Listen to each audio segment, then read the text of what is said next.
À partir d'une non-dualité originelle, un quantum d'amour, onde, corpuscule, on a le développement d'une structure à deux pans, l'un matériel yin manifesté, l'autre immatériel yang latent.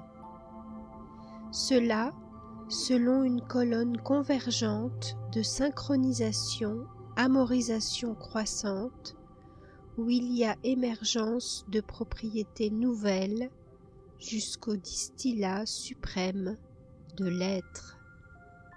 Et selon deux entonnoirs létaux de désaccord croissant, où l'on trouve les résidus de non-être voués à disparaître. On identifie alors quatre pas, celui de la matière, celui de la vie, celui de la pensée et enfin celui du sens. Le moteur de la structure dynamique consiste en un couple d'axes, celui horizontal de la substance, de l'entité stéréoscopique, et celui vertical de l'événement, du moi, à l'autre suprême. Il y a quatre pôles, deux pour la substance, deux pour l'événement. Emboîtés, les niveaux fractals sont potentiellement infinis. La substance manifestée, la matière, le réel, la vie qui subsiste, notre lien à nous-mêmes, à l'ego, à l'incarnation énergético-spatio-temporelle, notre persona corporelle située. La substance latente, l'information, le possible, le nouveau qui insiste, en polarité avec l'ego, notre lien à la petite altérité, celle de l'autre en soi, en polarité avec le corps, l'esprit, les abstractions intellectuelles connaissantes, mathématiques ou machiniques, notre persona empathique et intelligente, notre guidance interne, sentiente et consciente, par le soi individuel, l'événement manifesté, l'énaction, l'actuel, le temps qui arrive, notre présence, la synchronisation holistique à tous les niveaux de nous dans l'action courante, nous permettant une adaptation pragmatique à l'environnement. L'événement latent, le chaosmos, le virtuel, la vérité qui existe, notre lien existentiel à l'altérité suprême via le soi collectif.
Qu'est-ce que l'arbre relationnel?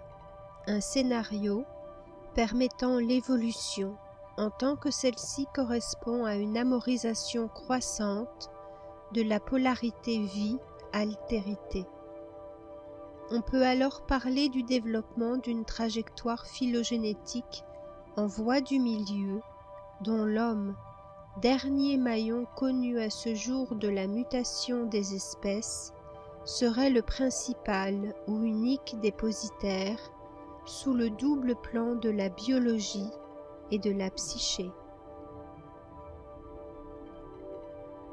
Au cœur du quadrivium, comment procèdent les triades non duelles activant la relation dite étoile? Nous avons deux agents, 1 et 2, de niveau N, qui se synchronisent en 3, lui-même polarisé avec le 4, niveau émergent N+1, manifestant des propriétés nouvelles. La relation entre les agents de niveau N donne la mesure de l'identité virtuelle de niveau N+1 inédite qu'ils forment à eux tous.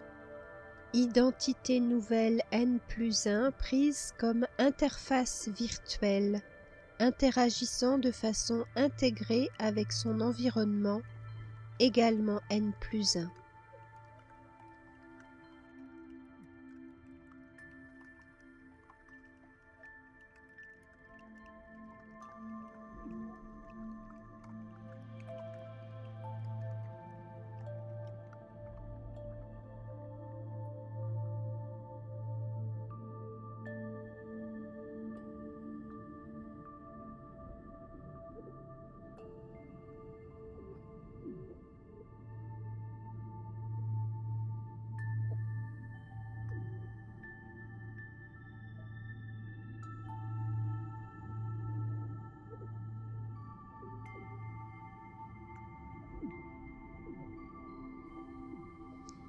L'ange incarné se superpose à l'arbre relationnel au niveau fractal de la personne, dans l'environnement de son altérité.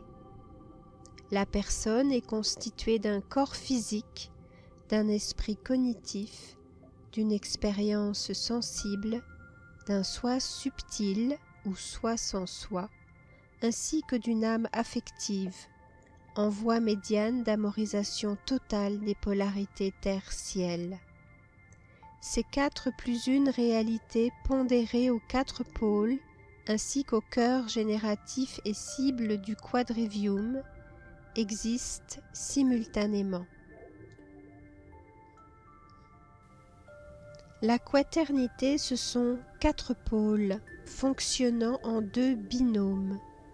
Le corps physique couplé à l'esprit cognitif et l'expérience sensible couplée au soi subtil, avec, au centre des centres de cette quaternité, le cœur tendre et valeureux, engendrant la flamme de l'âme affective, ainsi qu'une flèche en direction de l'oméga. Pour le duo corps-esprit de l'axe horizontal, le physique et le cognitif s'assemblent, se synchronisent en l'homme pour entrer dans l'expérience dynamique au fil du temps vivant. Pour ce qui est du duo expérience soi sans soi, de l'axe vertical, le sensible et le subtil se lient pour donner naissance à l'âme affective et la perpétuer. L'âme est le pivot de la quaternité, du temps de l'incarnation expérientielle yin comme de celui conjoint de l'angélisation subtile yang, à la fois visible et manifestée dans la chair et invisible et latente dans le soi. L'âme accomplit par nature la non-dualité de l'univers jusqu'à l'oméga. Elle le fait selon la règle d'or de l'amorisation, le long du cône vital d'accordage croissant. Tout ce qui peut être rattaché à la peur, tombant de fait dans le cône létal de désaccord croissant, pour un distillat vers oméga de plus en plus quintessent, ainsi que des résidus de matière yin et d'immatériel yang de plus en plus conséquents. Nous envisageons ici 2 triangles inversés collés par leur base, formant ainsi un losange verticalisé par deux de ses pointes. L'ange correspond au triangle supérieur bleu du soi, esprit, corps. L'incarnation correspond au triangle inférieur orange de l'expérience corps-esprit. Le tout, c'est l'homme. Au centre de l'axe corps-esprit, on trouve le cœur, le chakra cardiaque, au niveau de la poitrine, comme émergence en seconde personne dans le lien affectif à l'altérité. Cette émergence, c'est l'âme. La différence entre l'ange, le triangle complet, le soi sans soi, l'état de vacuité originaire, et l'âme, le fruit de l'évolution affective, est structurelle. L'ange, en un point, est le soi premier préexistant. L'ange, vivant, en son couplage avec l'incarnation, prend sa part à la naissance de l'âme. Cette hybridation des dimensions subtiles, immatérielles et atemporelles, avec l'expérience humaine concrète et temporelle, permet à l'ensemble, dont l'âme est la flèche, de poindre vers l'état de résurrection, en oméga, au milieu rigoureux. L'ange et son incarnation travaillent ensemble à s'éclairer mutuellement depuis le karma, comme charge ou contenu subconscient, et le dharma, comme chemin ou processus supraconscient. L'ange originaire connaît, insuffle, inspire. L'incarnation, exposée aux contextes divers, éprouve, souffre, fait expérience. Tous deux partagent la passion créatrice. L'âme humaine est ce qui est partagé par l'ange et par l'incarnation. Elle émerge du travail du cœur, au centre des centres de la matrice univers. L'âme, en tant qu'elle est affective depuis le dedans de ses altérités, conserverait-elle une affiliation temporelle, même après la mort? Ou bien encore, si l'affect crée l'automouvement du flux temporel de la conscience, celui-ci peut-il perdurer une fois décorporé? Car si l'âme émane bien de notre affect, émotion, au sein de nos environnements altères, tout ce qui est de son ordre vit dans le temps où le génère. L'âme est temporelle par son auto-affection préconsciente. Au sein de la création universelle, la mort est l'espace interstitiel demeurant entre ce qui est, ou monde créateur, lui, le séraphin, l'ange, et ce qui n'est pas, ou monde créé, le minéral, le végétal et l'animal. Au sein de l'évolution, cette faille progressivement se réduit. Le monde créé se transforme, le monde créateur aussi. Les informations du créateur quantique passent dans la matière du créé, relative, qui s'auto-organise depuis cette polarité, et réciproquement. La brèche est double.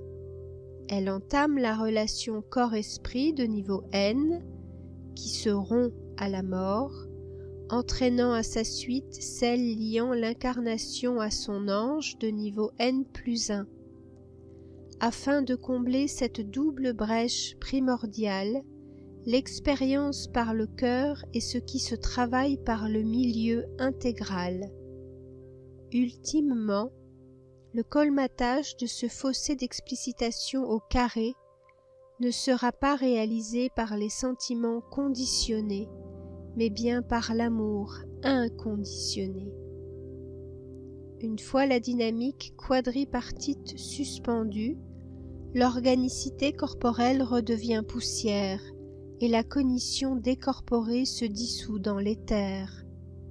L'incarnation personnifiée disparaît, ainsi que son ange associé. Au-delà de la mort persiste quelque chose de l'ordre de la chair, le leib ou corps vécu, l'expérience en sa dimension affective élaborée par le sujet au sein de ses différentes altérités aimées ou détestées. La mort est cette phase concrète de séparation simultanée entre les deux pôles de degré n, corps-esprit, et les deux triangles de degré n+1, incarnation, ange.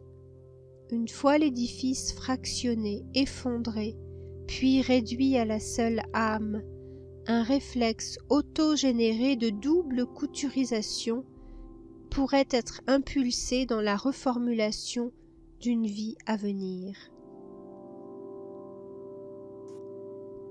Sur l'axe horizontal, la psyché holistique de l'incarnation en cours de l'inconscient au conscient. Sur l'axe vertical, le substrat existentiel des réincarnations successives, du subconscient karmique au supraconscient dharmique.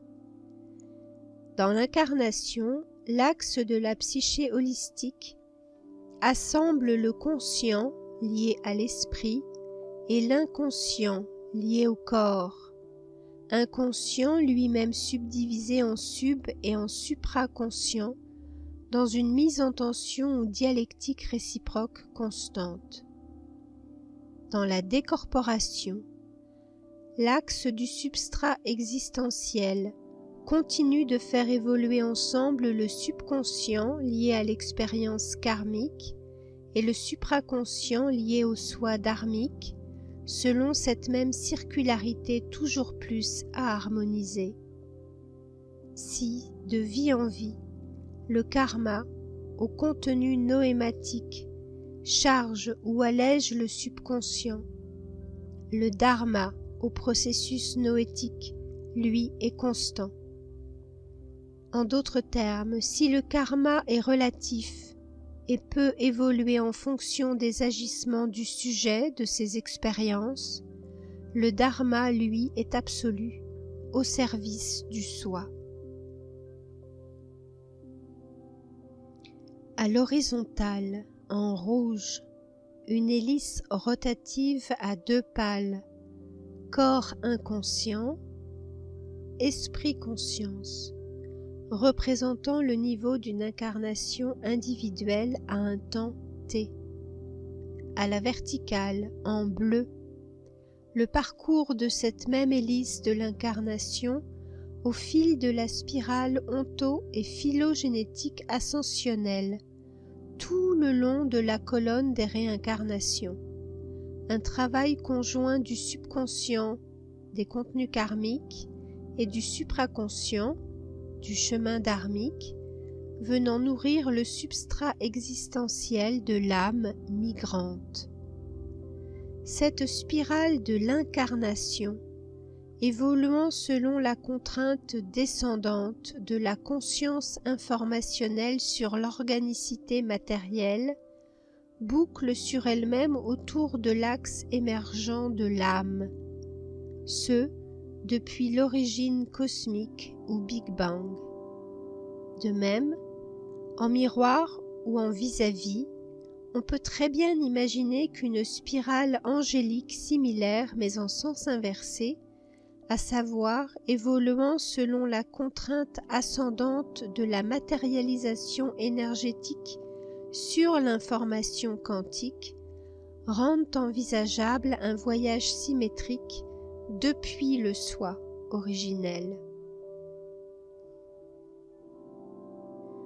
Enfin, le point de vue des descentes vibratoires originées en lui.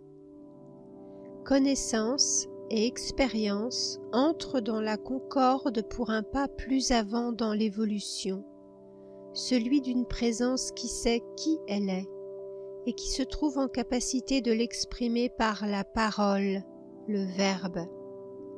Ainsi, dans le visible, l'incarnation animale se réalise-t-elle aspirée par le chant angélique au niveau le plus cellulaire. Ainsi, dans l'invisible, le cantique angélique se laisse-t-il émouvoir par la vibration animale. Pour une poussée humaine, toujours plus vive, des deux côtés, en leur absolu milieu. L'homme est à la fois un ange divin et un animal incarné, une entité évoluant donc des deux côtés de la couture entre l'invisible et le visible. Cela, en tricotant des passerelles entre leurs bords, par la traversée de couches de vie alternativement quantiques et relatives. L'homme, c'est l'ange incarné tout entier en son double triangle inversé.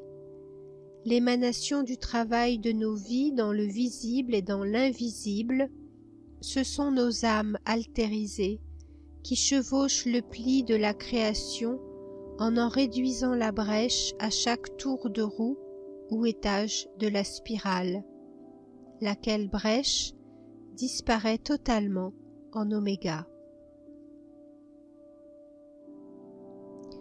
L'avant-dernier schéma de la série relative à l'ange incarné s'intitule La résurrection. Le losange central est en effet ce qui demeure après la mort. La nature de l'ange est quantique. L'incarnation animale évolue dans l'espace-temps relatif. Ensemble, ils coexistent de manière évolutive. Comment alors s'informe-t-il dans la matière ou s'affecte-t-il dans l'immatériel? L'ange incarné avance l'hypothèse d'un loquet de type Tao, une pointe de quantique angélique Yang dans le relatif animal Yin, une pointe de relatif animal Yin dans le quantique angélique Yang. Vie après vie, la dyade progresse lentement vers l'expression expérientielle du soi invariant. Il y a la traversée spatio-temporelle de l'incarnation animale relative, dotée de son ange quantique, non local et atemporel, et l'état indéfini de la forme centrale non duelle, progressivement individuée par son milieu. Au cœur du dispositif, une fois les résidus écartés, poussière matérielle et information immatérielle, un distillat divin se précise donc, l'état humain dit de résurrection, expérientiel du point de vue connaissant du soi. Ce dernier schéma illustre la séparation de niveau N+1 entre l'incarnation et l'ange. Les questions à suivre sont: cet état humain dit de résurrection recouvre-t-il en définitive la réalité de l'âme survivante? Dans la foulée, cette hypothèse de verrouillage croisé permet-elle un peu plus finement de dévoiler ou de prouver le principe de non-dualité supposée de l'âme en identité avec les propriétés de la lumière? Ici, on se heurte néanmoins au mystère entier de cette inimaginable hybridation quantique relatif qu'est l'âme humaine.